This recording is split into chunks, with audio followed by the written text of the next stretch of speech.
Conectando a nuestro tiempo, bienvenidos a este tiempo de Escuelita para el Corazón en esta nueva temporada. Estamos abriendo una nueva temporada de Escuelita para el Corazón y en esta oportunidad hemos asumido el desafío de hacerlo en vivo, con todo lo que eso significa, con todos los desafíos técnicos que eso significa. Así que hoy es el primer programa, el primer episodio, así que rogamos su paciencia si quizás tenemos algún tipo de inconveniente técnico. Estamos ahí aprendiendo todavía en estos asuntos, pero queremos hacerlo en vivo, que creo que nos da la posibilidad de quizás interactuar más con ustedes, responder algunas preguntas si quizás surgen en algún momento. Así que animarles a que ustedes puedan compartir el link con familiares y amigos.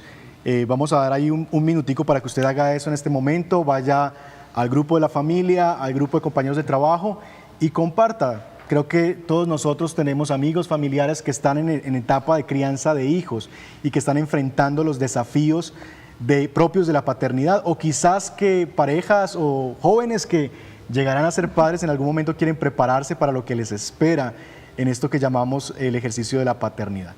Y bueno, esta noche estoy muy bien acompañado de Jennifer. Entonces, esposa, ¿cómo estás? Muy bien, estoy muy feliz de que podamos estar otra vez con la Escuelita para el Corazón. Creo que ha sido de mucha edificación para mi vida y para muchas otras personas. Entonces estoy muy feliz que volvamos, y más con este tema de los desafíos de la paternidad. En este momento hemos encontrado muchos padres que se encuentran con esas situaciones difíciles, qué hacer, no saben qué hacer con algunas situaciones de sus hijos que han vivido con este colegio en casa. Sí. Entonces ha sido como muy difícil todo lo que ellos han estado pasando, lo que hemos estado también pasando. Y este programa, Escuelita para el Corazón, hacerlo con estos desafíos de la paternidad, va a ser muy importante porque nos va a ayudar mucho a manejar ese tipo de cosas y también a mirar el corazón de nuestro hijo y nuestro corazón en medio de todo esto. Pero lo más importante es que vamos a estar con la base bíblica, ¿cierto? Lo que dice Dios acerca de los desafíos y cómo enfrentarlos. Así es, entonces queremos durante esta temporada, que vamos a estar quizás 15, 16 episodios, lo que queremos, hermanos, es poder caminar en algunos temas que hemos visto que son problemáticos o que son desafiantes para el ejercicio de los padres de familia. Y queremos comenzar hoy con un tema que es introductorio al asunto, y es precisamente el tema de la crisis de la paternidad. Y así se titula nuestro episodio número 1, la crisis de la paternidad. Y lo que quisiera, para empezar, esposa, mencionar es que la paternidad está en crisis porque la familia en general está en crisis. Lo que en el pasado era el ancla de la familia, que eran los hijos, ¿verdad? La gente antes decía que lo que permanecían juntos muchas veces era alrededor de los hijos. Eran como el factor unificador de las familias, y aunque esposo y esposa tenían problemas, jamás pensaban en salir del hogar en razón precisamente a los hijos, que eran ese ancla que mantenía el hogar junto. Bueno, eso se ha transformado en nuestros tiempos y escuchamos con frecuencia personas, y nos acostumbramos a escuchar personas que dicen cosas como, pues bueno, no será el primer niño que vive sin su papá. Y eso lo decimos en los últimos años, pero ya hay la cifra es escandalosa de niños que viven precisamente sin sus papás. Pero el asunto es que el ausentismo paterno particularmente solamente corresponde a una cara de la moneda. Tenemos crisis en la paternidad, en primer lugar por esa realidad del ausentismo en el caso de los hombres o de los papás. Pero hay otra cara de la moneda, porque si somos honestos, no solamente son el desafío de la paternidad, no solamente está en el asunto de niños que se crían con un solo de sus padres. También, si somos honestos, en los hogares donde estamos papá y mamá, también tenemos muchos desafíos y tenemos luchas en el ejercicio de nuestra paternidad. Y yo quisiera dejarles con una frase, creo que estará ahí, del cardenal Ratzinger, que dice lo siguiente en un discurso dado en marzo del año 2000, quien fue el Papa años después. Él decía: la crisis de la paternidad que se vive hoy es un elemento, tal vez el más importante, que amenaza al hombre en su humanidad. Y esposa, me llamaba la atención porque para el cardenal Ratzinger no son las guerras, no es la violencia el factor que amenaza a la humanidad, sino es la crisis que se vive alrededor de la familia y particularmente de la paternidad. Y creo que eso describe muy bien lo que queremos hacer en esta serie. El mundo está en crisis y gran parte de la crisis que vivimos social tiene que ver con la crisis de la familia y parte de la crisis de la familia tiene que ver con la crisis de la paternidad. Entonces, para empezar quisiéramos hacer dos cosas. Por un lado, una aclaración y luego ir a un tiempo para conversación en casa. La aclaración es que cuando nos referimos a paternidad en esta serie nos estamos refiriendo específicamente a papá y mamá. No estamos hablando de un solo rol. Es que en español es desafortunado porque no hay una palabra que describa ambos roles y vamos a usar paternidad para describir precisamente la crianza de los hijos por parte de papá y de mamá. Como la paternidad y maternidad. En una sola Exacto. cosa, o sea, Entonces como... para encontrar una palabra era difícil, pero lo enganchamos en el asunto de paternidad y que se sienta incluido papá y mamá en esto que vamos a hablar.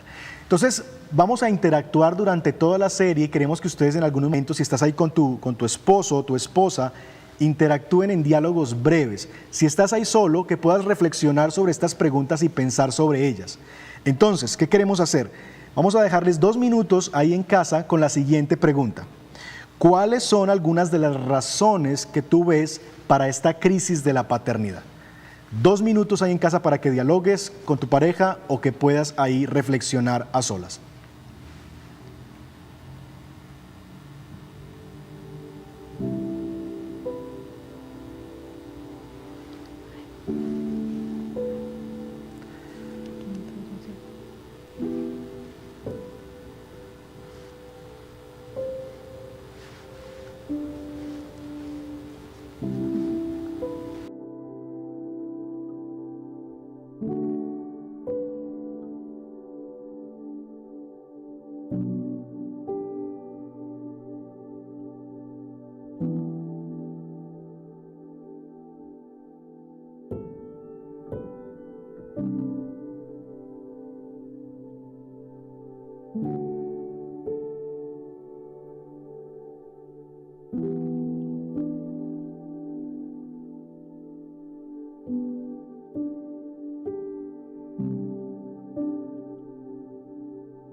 Y ya después de ver como algunas de las razones por las cuales se da esta crisis de la paternidad, cierto padre o madre, empecemos como con el tema ya de esta noche. Y quiero que esta noche vamos a estar hablando sobre la crisis de la paternidad desde 2 escenarios.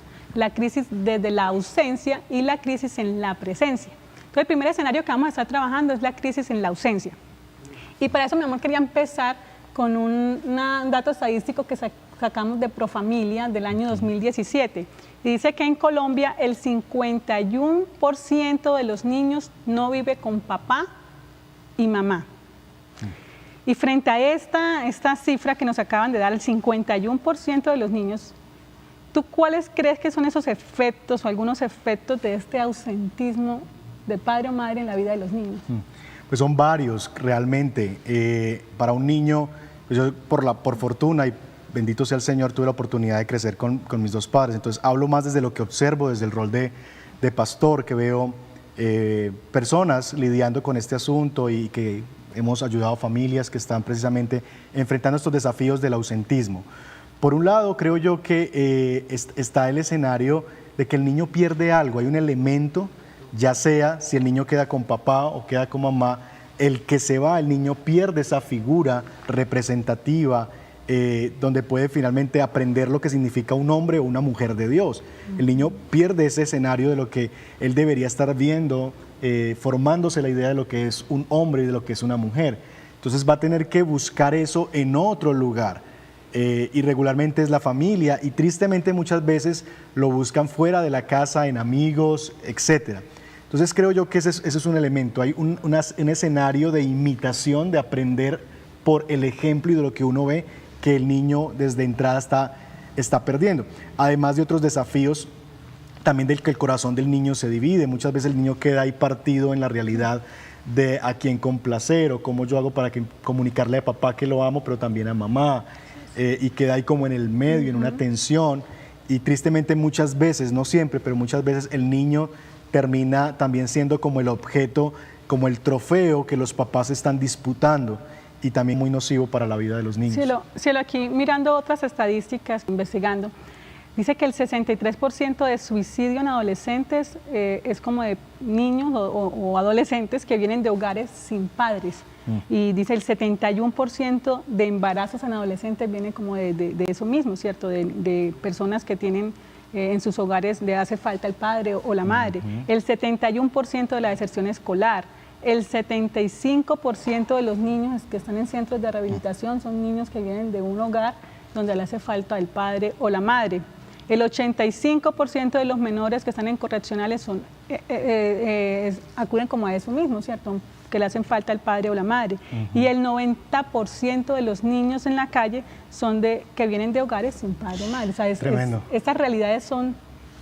O sea, yo las veo y en realidad me cuesta trabajo y me da tristeza ver de realidades cómo están afectando a los adolescentes. Esa relación que tú mencionas entre las problemáticas sociales y el ausentismo, particularmente la figura de padre en el hogar, es tremenda. Esas cifras son alarmantes, de que de cada 100 niños que están en la calle, 90 de ellos han crecido o crecieron, vienen de un hogar donde no había un papá. Es impresionante. Y quisiera sumar también a eso no solamente estas problemáticas sociales, sino de otro tipo también.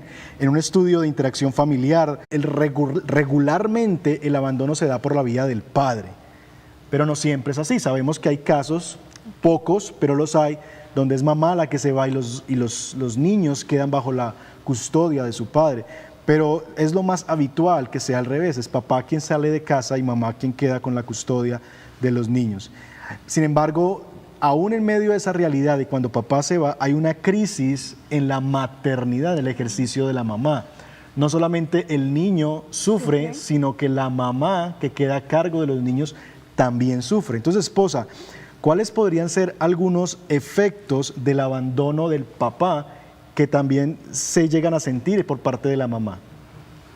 Pues amor, yo creería que uno de los efectos como más importantes o que se ve más es que la mamá debe dejar como prácticamente muchos de sus roles de madre como tal por ir a llenar el hueco, el vacío que ha dejado la ausencia del padre o de su esposo en esa relación, ¿cierto? Entonces ella está obligada a tomar otras cosas, a hacer otras cosas, a buscar otros trabajos, y el niño en realidad queda prácticamente, a veces lo están criando son los abuelos o otras personas que les ayudan, tíos o personas a quienes se les paga, o los meten en diferentes actividades solamente como para llenar ese espacio. Entonces la mamá está sufriendo en cierta medida, no en mucha medida, porque tiene que acudir o hacer otros roles que no le corresponden a ella. Entonces tiene esa carga más pesada aún sobre sus hombros. Así es, así es. Y lo que tú mencionas precisamente es reconocer que cuando él crece sin uno de sus padres, en realidad no solamente está perdiendo a uno de ellos, está perdiendo a uno y medio, porque el otro que queda tiene que llegar a tratar de cumplir esa otra parte. Entonces tenemos el caso típico de mamás, de madres solteras que tienen, muchas de ellas sin querer hacerlo y querer quedar en casa, pero por la necesidad tienen que salir a trabajar de 8 de la mañana a 6 de la tarde y dejar a sus hijos al cuidado de un tercero. Entonces ahí está el niño solo, que no tiene ni la presencia de papá y que obliga a la mamá también a quitar la presencia del niño, que es tan importante en el hogar. Entonces la crisis, la ausencia es bien importante. Sí, y también muchos efectos se dan como en la disciplina de los niños, porque hay mamás que sí pueden estar con sus hijos y que el papá, aunque se ha ido, provee los recursos económicos, pero la mamá se enfrenta a cosas que no puede lidiar como por sí sola. O sea, emocionalmente también para ella es una carga muy pesada que tiene que llevar. Porque ¿cómo lo voy a disciplinar? ¿Qué debo hacer? Cuando tú estás sola, pues, y eres cristiana, pues vas a la palabra de Dios o pides un consejo de una persona como sabia, ¿cierto? Pero igual esa carga se te duplica. Ciertos diálogos que se supone que es papá que debe enfrentarlos y no está papá ahí, entonces la mamá está preguntando cómo yo le hablo de estos asuntos. Es desafiante, no solamente para el niño, sino también para la mamá. Pero no solamente se vive la crisis en la ausencia, como decíamos al comienzo, tenemos que ser honestos y saber que aún en hogares donde está papá y mamá presente, también hay crisis y también tenemos desafíos. Así que quisiéramos mencionar nosotros algunos de los desafíos que también tenemos en la presencia de ambos padres. ¿Cuáles son algunos desafíos que nosotros enfrentamos en la crianza de nuestros hijos en la presencia, cuando papá y mamá están con ellos? Y el primero de ellos que quisiéramos mencionar es el asunto del libre desarrollo de la personalidad. Que eso mencionado 35,000 veces, ¿verdad? Y que está ya no de moda, porque eso ya es viejísimo y venimos generaciones viendo ese asunto del libre desarrollo de la personalidad, que no es otra cosa sino deje que su niño descubra el camino. Y el papá simplemente cumple un rol como de acompañante en ayudarle al niño a descubrir su camino. Entonces el papá asume un rol mucho más pasivo, de compañero, de acompañante, y descuida muchas veces la presencia activa en la crianza porque hay que permitirle al niño que libremente desarrolle su personalidad. Y aunque nosotros nos oponemos a modelos tipo Pinocho, donde vemos y creamos a un niño a nuestra imagen y semejanza, no obstante, también debemos mencionar este asunto como un asunto que produce crisis en el hogar. Por ejemplo, se hizo un estudio entre adolescentes y se le preguntó a los adolescentes las cosas que ellos más valoraban. El 80% de los adolescentes menciona que valora el éxito profesional por encima del cuidado de los demás. Le hicieron la misma pregunta a sus padres. ¿Qué creen que sus hijos van a responder? ¿Ellos qué valoran más? ¿Qué aprecian más? Totalmente lo contrario. ¿El éxito profesional o el cuidado de los demás? Y ellos pensaron totalmente lo contrario. Se sorprendieron al ver que sus hijos pensaban y ponían por encima el éxito profesional que el cuidado de los demás. Porque muchas veces asumimos que los valores que yo tengo, como que por inercia, mis hijos los van a tener. Como que es un asunto de transmisión por ósmosis, que si respiramos el mismo aire, los valores cristianos que yo tengo, mis hijos los van a tener y descuidamos esa presencia. Y es allí donde debemos recordar que todos somos pecadores, ¿cierto? Entonces que también como que mi hijo es pecador y que él va a tener como sus propias cosas y por eso nuestra misión en parte como padres es llevarlos y guiarlos al evangelio igual. De hecho, la Biblia, y ustedes pueden verlo ahí en pantalla, menciona que en Deuteronomio 1:39 a los niños como aquellos que todavía no distinguen el bien del mal. Así se describe a un niño. Un niño es aquel que no distingue todavía el bien y el mal. Y si ese es un niño que no puede todavía distinguir entre el bien y el mal, debe tener una figura que pueda finalmente ayudarles a ellos a eso. Por lo que tú decías es muy cierto. Ese libre desarrollo de la personalidad no es libre, porque seamos honestos, nuestros hijos no son libres. No son libres por la realidad de que son pecadores, entonces son esclavos del pecado. No hay persona más egoísta en el mundo que un bebé recién nacido. El ser más egoísta en el universo son los bebés. A ellos no les preocupa si la mamá está cansada, si está agotada, si él quiere leche, va a llorar a grito y va a morder y va a pelear hasta que obtenga lo que quiere. ¿Por qué? Porque él actúa por ese instinto que tiene de querer lo que yo necesito y dámelo y no me importan los demás. No ha desarrollado esa realidad en su vida interna del pecado. Nacemos en pecado por lo que nuestros hijos no son libres. Pero por otro lado, es que nuestros hijos viven en una sociedad, no los podemos tener en una burbuja guardados. Nuestros hijos, querámoslo o no, están expuestos a diferentes formas que ellos finalmente terminan siendo influencias formativas para ellos. Por lo que si ustedes y yo, papás, mamás, no somos activos en la formación espiritual y en la formación de los valores de nuestros hijos, lo que yo no haga, lo están haciendo ya otros. Gracias. Y esposa, es ahí donde quisiera preguntarte, que nos ayudes a pensar en cuáles son las influencias formadoras a las que se exponen nuestros hijos. Ok, pues en las diferentes edades, obviamente son diferentes influencias formadoras, pero si hay una que en común en todas son los amigos del colegio, las personas que están con Sus ellos pares, más que tiempo, llaman. sus pares. Ajá. Ellos influencian mucho formativamente a nuestros hijos. También el internet, la televisión, los programas que ven, todo eso hace parte de la formación que ellos están como adquiriendo y absorbiendo. Creo que nuestros hijos y los hijos que están en comunidades pequeñas, 4 o 5 años, absorben todo. Entonces como que ellos no tienen como esa conciencia de saber qué es discernir. bueno, qué es malo. Pero bueno, como nosotros, como los padres, debemos estar como dirigiéndolos y guiándolos. Pero la televisión, el internet, los muñequitos, hay muchos muñequitos que en realidad traen cosas que no les están guiando a nada bueno. Entonces también como cómo guiarlos y redireccionarlos. Y que no son como tan evidentes, porque uno dice, "Ay, tan tierno el muñequito", pero detrás, de fondo, cuando nosotros nos sentamos con los niños a ver eso, descubrimos que hay muchos antivalores que se están enseñando, ¿verdad? Y muchas veces, no, pero es que ahí no matan a nadie, ellos están jugando en el charquito saltando. Y en medio de esa realidad ahí hay una cantidad de antivalores que si el padre no tiene discernimiento y no acompaña a sus hijos, eso le está mostrando al niño lo que significa un papá y una mamá. Y es eso como lo que queremos como enfatizar. Si nosotros no le mostramos el camino a nuestros hijos, alguien más lo va a hacer, ¿cierto? Si yo no le muestro el camino a mi hijo, alguna otra persona, alguna otra cosa, alguna otra pantalla le va a mostrar el camino a nuestro hijo. Entonces, es como ese llamado a que nosotros estemos más pendientes de mostrarlo y de recordarle y de enseñarle, instruir a nuestro hijo. Instruye al niño en su camino, ¿cierto? Es uno de los proverbios. Y en ese sentido de instruir y de pensar en las cosas formativas a lo que están expuestos nuestros hijos, quiero que en casa podamos responder una pregunta. Y es la siguiente: ¿cuánto tiempo estuvo tu hijo expuesto hoy al internet, a programas de televisión o videojuegos al día? ¿Cuánto tiempo estuvo tu hijo expuesto al internet, programas de televisión o videojuegos el día de hoy? Y a la par, como el versus, ¿cuánto tiempo ha estado contigo?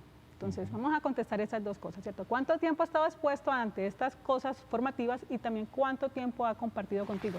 En juegos, en charlas, en algún tipo de contacto, ¿cierto? Con nuestros hijos. Entonces, pensemos esto en casa, tomémonos unos minuticos para pensarlo.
Para algunos es duro encontrarse con esta respuesta, ¿cierto? De cuánto tiempo ha estado expuesto tu hijo al internet o a la televisión y cuánto tiempo tú has estado con él.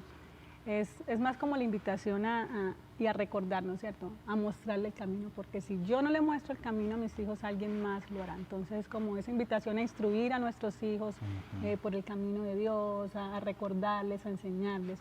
Y como que esto como que el libre desarrollo de la personalidad no es tan cierto, porque hay algo que lo va a estar formando, hay algo que lo va a estar dirigiendo. Entonces el llamado, instruyamos a nuestros hijos, aprovechemos el tiempo con ellos y estemos allí para ellos. Y dentro de esta crisis de la ausencia, de la presencia, tenemos también la idolatría de los hijos como un segundo punto, ¿cierto? Y los padres modernos tienden mucho a poner los deseos de sus hijos antes de cualquier cosa y algunas veces hasta antes del matrimonio, antes del esposo. O sea, primero prima los deseos que tienen mis hijos antes de los deseos de mi esposo o del matrimonio. Y esto, como era de esperar, obviamente, da como resultado niños que van a querer ser el centro de atención, niños que quieren llamar la atención por cualquier motivo y unos padres que están dominados por sus hijos. Y para eso queríamos como compartirles un video que nos va a explicar un poco acerca de esto de la idolatría de los hijos y cómo los padres están siendo envueltos por ellos. Entonces, ¿qué tal si vemos este video? Niños mandones, síndrome emperador. Es la pregunta que me hago cuando veo escenas como la de un centro comercial. No entiendo si la madre simula querer poner en paz a un niño de no más de 3 años, quien le hace un berrinche mientras es apoyado por sus 2 pequeñas hermanas. El menor literalmente baila sobre la mesa donde habrán de comer en unos minutos más. Y pienso que si yo le hubiera hecho eso a mi mamá en mis tiempos de niño, el castigo hubiera sido severo, pero además inolvidable. Hoy los padres se quejan de que sus hijos son respingones, flojos, groseros y hasta violentos. Vaya, son indomables. Sin embargo, creo que mucho radica en cómo es el ambiente que el menor tiene, cómo son sus maestros y sus compañeros de escuela, porque injusto sería cargarles toda la culpa a los padres de familia. Mientras reflexiono en ello, regreso a la imagen que tengo frente a mí. La señora de poco más de 40 años rodea la mesa para agarrar del brazo a su hijo y por fin bajarlo. Pero la sorpresa es que las 2 niñas se le fueron encima a la mamá para defender a su hermano. Hubo jaloneos y bueno, al final ellos ganaron. La madre los dejó en paz. Varias personas de las que presenciamos la escena fuimos simples espectadores. Los comentarios de quienes ya criaron hijos y hoy quizás son abuelos no fueron halagadores. Catalogaron a la señora de débil y mala madre. Me queda claro que los tiempos han cambiado. Sucede que los menores amenazan a los padres. Ándale, pégame y te denuncio. Voy a decir que siempre me pegas y me pateas. Y muchos creen que ahora es mejor dejar a los hijos que hagan lo que quieran, cuando la verdad es que no es así. Necesitamos crear hijos que el mundo nos agradezca, pasar más tiempo con ellos, vigilarlos y enseñarles lo que es el respeto. No importa que se enojen ni amenacen, pagar eso ahora nos evitará costos irreversibles en sus vidas. Yo soy Juan Chávez. Si te gustó este video comentario, dale like y comparte.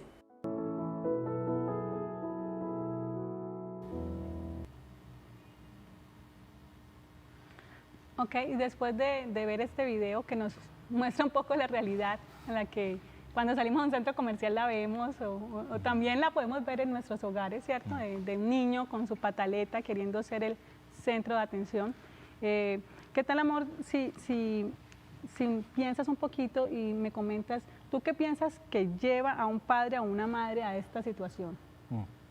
Sí, son situaciones tristes, la verdad, porque como decías hace un momento, parte del asunto que nosotros tenemos con los niños es que los niños están siendo formados y lo que vemos muchas veces en esto es que los papás luchan con saber cuándo intervenir y cuándo, en un sentido, tener una voz mucho más fuerte hacia los niños.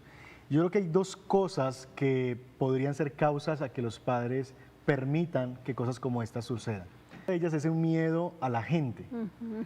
Miedo a los demás, o sea, tenemos... Temor a los hombres. Temor a los hombres. En el escenario vivimos en una sociedad donde cada vez más se asume que cualquier cosa que yo haga con mi hijo, si lo cojo del brazo, si lo traigo y lo siento y le digo, ya eso es maltrato infantil y me pueden llamar a la policía. De hecho, nosotros tenemos una aventura que nos pasó con eso. ¿Y qué tal si compartes un poquito lo que nos sucedió como para ilustrar de qué estamos hablando? Ok, esta escena es un poco difícil para mí, pero sí, nosotros Jairo salió de viaje fuera del país y mi chiquitín, que tenía en ese entonces por ahí 3 años, el mayorcito, y el otro tenía por ahí 9 meses, más o menos, no mentira, 2 años y medio y como 9 meses.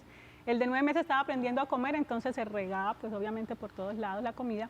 Y el niño llegó del jardín y no quería almorzar, el mayor, el de 2 años y medio. Y no quería almorzar y yo, vamos a almorzar, aquí está la cremita, vamos a almorzar y no, y empezó a hacer el show más grande, que él quería comer era dulces, que yo quiero comer dulces, mamá, yo quiero comer dulces. Y al final entonces yo lo discipliné. Pero mi hijo mayorcito es un poco dramático, yo creo que va a ser como actor o algo así, porque se escuchaba como si le estuvieran, mejor dicho, o sea, grita tremendamente. Cuando se terminó toda la pataleta, a los 5 minutos escuché un timbre, ni siquiera llamaron por el citófono, sino que fue un timbre en la puerta, y yo en medio de eso voy y abro la puerta y eran un par de policías.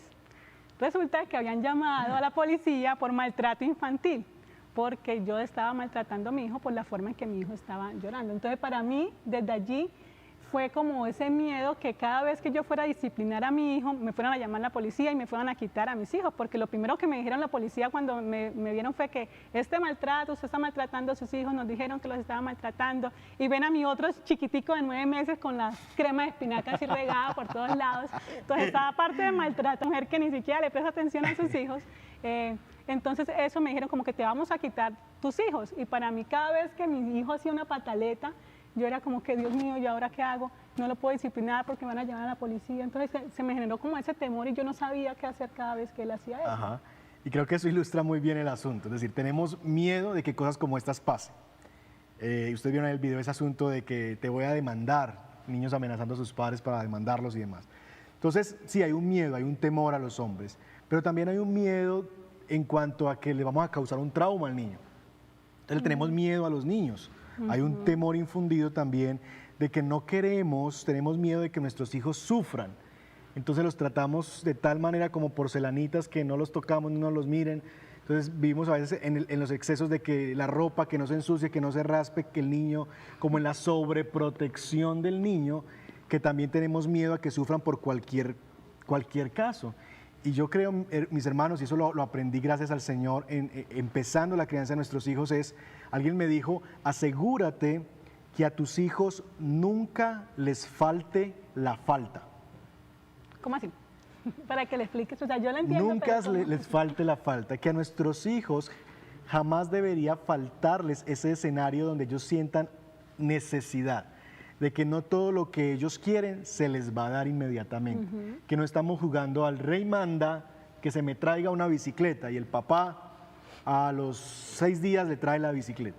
El papá cree que le está amando así, pero si criamos a nuestros hijos así, los vamos a criar haciendo que ellos crean que son realmente reyes, y la vida no funciona así. Cuando crezcan se van a enfrentar a situaciones que finalmente su umbral de frustración estará bajito, que por cualquier cosa se van a frustrar. Entonces, como diría, darles a que el umbral de frustración suba, para que ellos aprendan a soportar que la vida no es siempre como ellos quieren y como ellos se la imaginan. Que nunca les falte la falta. Las dificultades, mis hermanos, padres que nos ven, las dificultades pueden ser una herramienta poderosa para la formación moral y espiritual de nuestros hijos. Nuestro llamado no es a evitar las dificultades a nuestros hijos, nuestro llamado es a acompañarlos a enfrentar las dificultades propias de la vida, de la crianza. Van a haber niños que van a ser groseros con ellos, entonces los saco del colegio, mi hijo no vuelve a la escuela de fútbol porque tal niño le hizo tal cosa.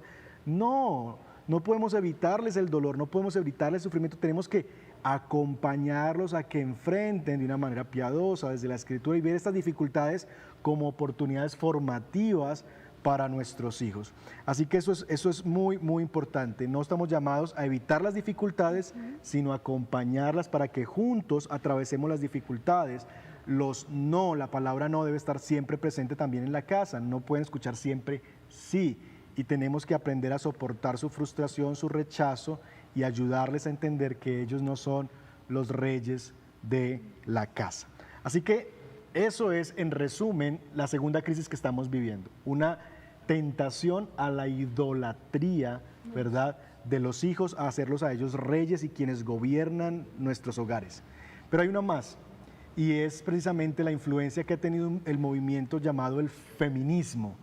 Y yo quisiera, esposa, que nos ayudaras a entender, cuando hablamos de feminismo, ¿de qué estamos hablando?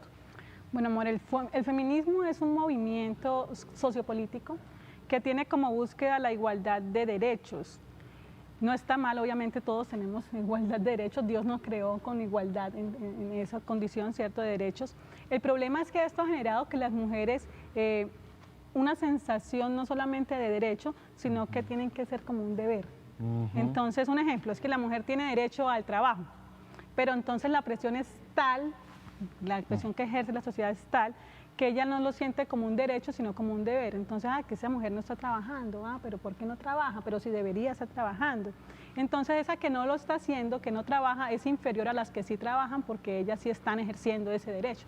Entonces, uno de los problemas del feminismo es eso, ¿cierto? Como que ven ese derecho, eso que tenemos como derecho, lo han vuelto como un deber. Y la mujer se enfrenta frente a esa presión social como tal. Y en ese sentido, amor, aparte de ese ejemplo que acabo de dar, ¿cuáles crees tú que son algunos de los efectos del feminismo en la crisis de la paternidad? Pues, como tú decías, creo que uno de los efectos es eso, le hace sentir a mamá que ser mamá es como una posición inferior.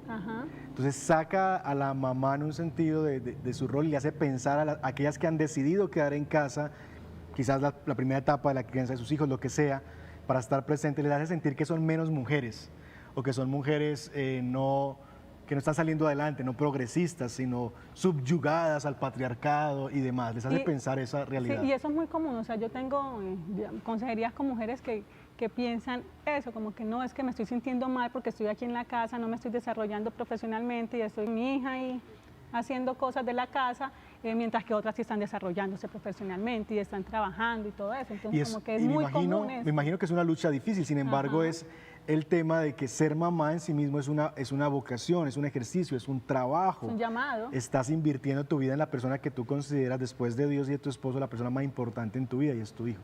O sea, ¿qué más cosa importante para darle tu tiempo, tus dones, tus recursos que a tu hijo?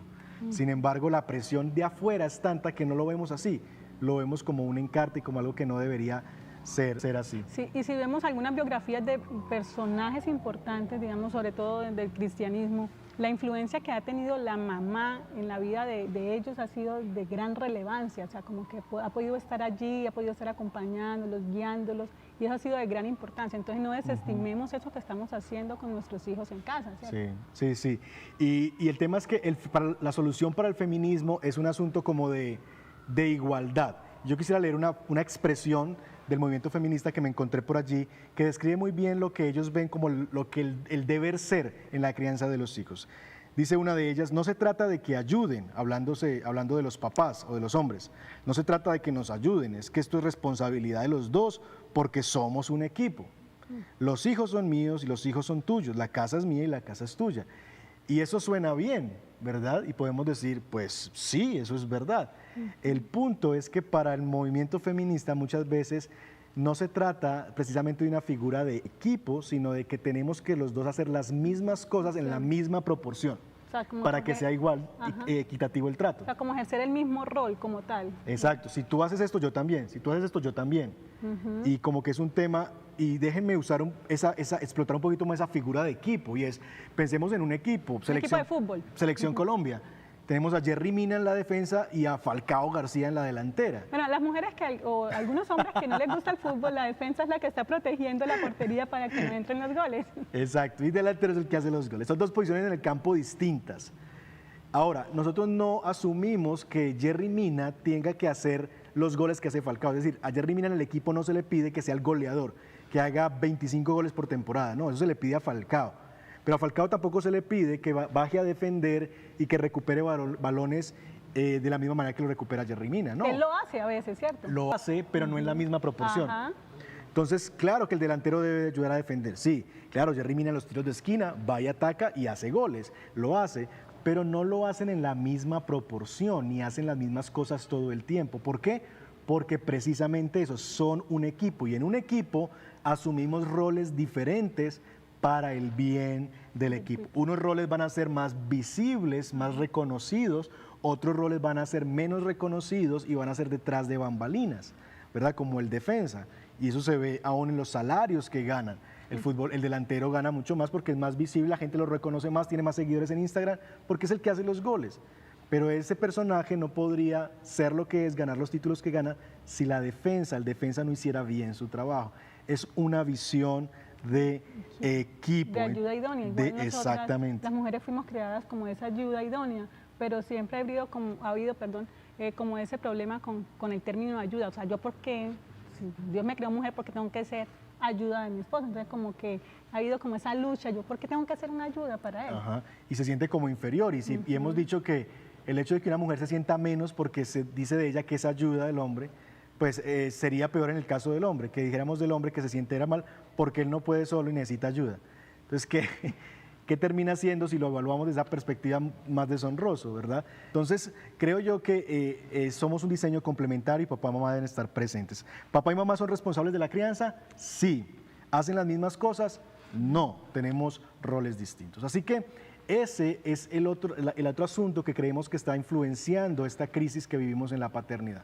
El impulso del feminismo sobre las mujeres y también aún sobre los hombres en las presiones que generan en las decisiones en el hogar. Así que, esposa, ¿qué tal si resumimos lo que hemos mencionado y damos ya cierre entonces a nuestro primer capítulo? En resumen, lo que hemos dicho hoy, hemos hablado de la crisis de la paternidad. Y hemos dicho que la crisis de la paternidad tiene dos escenarios donde se vive. La crisis de la ausencia o del abandono y los efectos que eso trae sobre la vida del niño y los efectos que eso trae también sobre el papá que queda presente. Hay un hueco que tiene que llenar y termina el niño perdiendo papá y medio por ese hueco que el otro tiene que llegar a solucionar. Pero también dijimos que hay una crisis en la presencia. Y es que aun cuando papá y mamá están en la casa, vivimos presiones. ¿Cuáles? Libre desarrollo de la personalidad. No le diga al niño lo que tiene que hacer, no sea activo ahí en su crianza, déjelo que él descubra su camino, usted simplemente acompáñelo, dejando a los niños a elementos formativos como la televisión, el internet, póngalo ahí que el niño se entretenga y niños 3, 4, 5 horas para que el papá haga otra cosa, expuestos a una pantalla y asumiendo que ahí no está pasando nada cuando eso lo está formando y está encaminando su corazón y su vida hacia unas experiencias que están formando su vida. 2, la idolatría de los hijos, es la otra lucha en la presencia. Vivimos en una época donde tenemos miedo a lo que dirán las personas si imponemos normas y si aún disciplinamos a nuestros hijos, y tenemos miedo de nuestros propios hijos en cuanto a que no sufran, no queremos que sufran, queremos evitarles el sufrimiento, que no les falte nada, que ellos tengan todo lo que yo no tuve, que tengan todas las posibilidades, y eso suena muy bonito, pero de nuevo, que a tus hijos jamás les falte la falta, ¿verdad? Las dificultades son una herramienta que Dios nos da para la formación del carácter de nuestros hijos. Y finalmente, el feminismo, como esta presión que se ejerce para el abandono del rol tradicional y bíblico del trabajo en el hogar. Así que, hermanos y amigos, vivimos en medio de muchas presiones, pero en medio de todo eso vale la pena recordar el mensaje del apóstol Pablo a los romanos, que dice de la siguiente manera: no imiten las conductas ni las costumbres de este mundo, más bien, dejen que Dios los transforme en personas nuevas al cambiarles la manera de pensar. Entonces, aprenderán a conocer la voluntad de Dios para ustedes, la cual es buena, agradable y perfecta. Que Dios sea transformándonos a nosotros y no seamos imitando las formas culturales o que nuestro mundo nos empuja a imitar. Así es, amor. Amor, ahorita que estaba escuchando como el resumen, no podía dejar de pensar en los papás, papá y mamá, obviamente, que tienen que salir a trabajar porque la situación económica sí se los pide, ¿cierto? Yo necesito ir a trabajar para poder darle el sustento a mis hijos, para que podamos tener una comida, una vivienda, todas las cosas, ¿cierto?, básicas de ellos. ¿Cómo manejar ahí eso del ausentismo? ¿Cómo no caer como en esa crisis de ausentismo cuando en realidad se necesita, porque mis hijos necesitan comer y necesitan un techo y necesitan cosas, ¿cierto? Y para eso necesito trabajar. Sí, pues digamos que requeriría, cada caso en particular es diferente. Yo creería que por un lado es que te plantees la pregunta si realmente quiere que los dos trabajemos, pero eso no siempre es así. En ocasiones es posible que mamá quede en casa, que papá asuma el rol de proveedor y de proveer para las cosas de la casa, que mamá pueda estar en esa etapa en la crianza de los hijos, pero nos hemos acostumbrado a un estilo de vida que nos cuesta abandonar. Entonces, realmente no siempre es necesidad. A mí cuando la gente me dice que necesitamos, evalúen eso si realmente es una necesidad. En ocasiones no es, y en la mayor parte de los casos no es una necesidad, pero los hay. Sí hay. Hay casos en que sí es una necesidad. Entonces, en esos casos donde es una necesidad, oren al Señor por posibilidades que puedan, por ejemplo, ejercer algo de ese trabajo desde casa. Que papá o mamá puedan trabajar o turnarse o tener turnos donde puedan complementarse, donde quizás los niños no estén todo el tiempo solos, sino que puedan quizás tener turnos que le ayuden y orar al Señor para que les dé oportunidades como eso. Y si aún eso no es posible, aprovechen la posibilidad de los fines de semana, de los días de descanso, para ser activos en eso. Traten de tener a sus hijos en actividades que puedan ser buenas para ellos. Usen la comunidad cristiana para ese bien. Aprovechen los mecanismos que hay, revisen lo que sus hijos ven, hablen con sus padres, que si son los que cuidan a los niños, que a veces son los abuelos, qué les ponen en el televisor, porque los abuelitos, el abuelo disfruta todos los beneficios de ser papá, pero no las responsabilidades. Entonces el abuelo está para disfrutar los nietos, no para ser responsables de lo que les está pasando. Entonces hable con los abuelitos. Igual ellos están en otra etapa, ¿cierto? Exacto, y quieren disfrutarlos y quieren ser los bonachones. Entonces no les van a decir al niño que no. Entonces hablen, traten de, aún en la ausencia, tener una presencia que limite, que forme y que les pueda ayudar a ellos.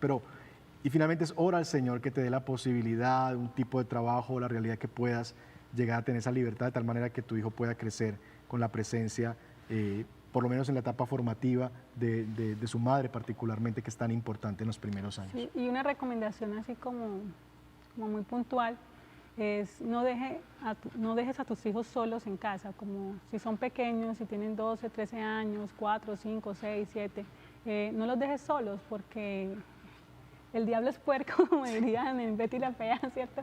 El mundo es un mundo de pecado, ¿cierto? Hay pecado, hay maldad. Entonces, procura, si no tienes familiares cerca, acompáñate de gente de la iglesia, que yo sé que hay mucha gente que está dispuesta a amar a tus hijos y a poder ofrecer eso. Así es. Como que no los dejes solos, por favor. Así es. Y bueno, con esto terminamos nuestro primer episodio, Crisis en la Paternidad, de nuestra nueva temporada, Desafíos de la Paternidad. Estaremos la próxima semana, próximo jueves, 7 de la noche, hablando del llamado que Dios nos ha hecho a la paternidad activa. Así que cada jueves, 7 de la noche, vamos a estar aquí en vivo, completamente en vivo, para diferentes temáticas. Así que les invitamos a que se conecten, estén pendientes la próxima semana, jueves, 7 p.m. ¿Qué tal si oramos? No sé si hay preguntas. Quizás si hay preguntas, déjenosla conocer y podemos quizás arrancar con ellas en el siguiente capítulo. Así que demos gracias al Señor y terminamos este tiempo, ¿vale?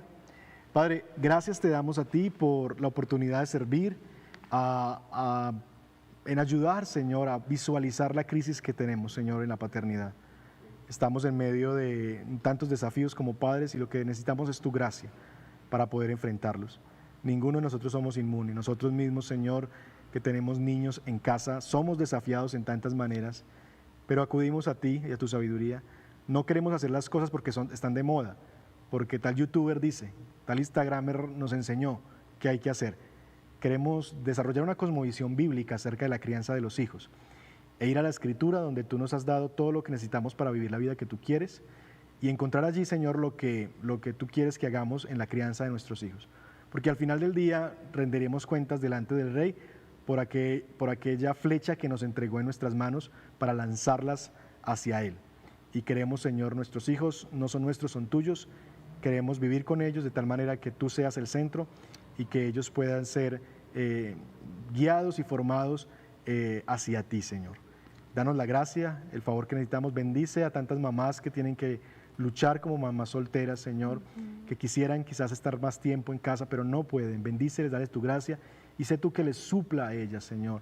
Rodéala también, Señor, de hombres piadosos, abuelos, Señor, a estos niños y demás, que puedan, Señor, también ayudar y suplir de alguna manera este vacío. Y gracias, Señor, porque tú eres, Señor, el padre de huérfanos, tú eres el esposo de aquellas que no tienen esposo, Señor, y les das la fuerza y lo que necesitan para ir adelante. Fortalécelas en tu gracia, Señor, anímalas en tu poder y ayúdalas en su debilidad. Pedimos por ellas y por nosotros, Señor, en el nombre de Jesús. Amén. Amén. Muy buenas noches y que el Señor les bendiga. Chao.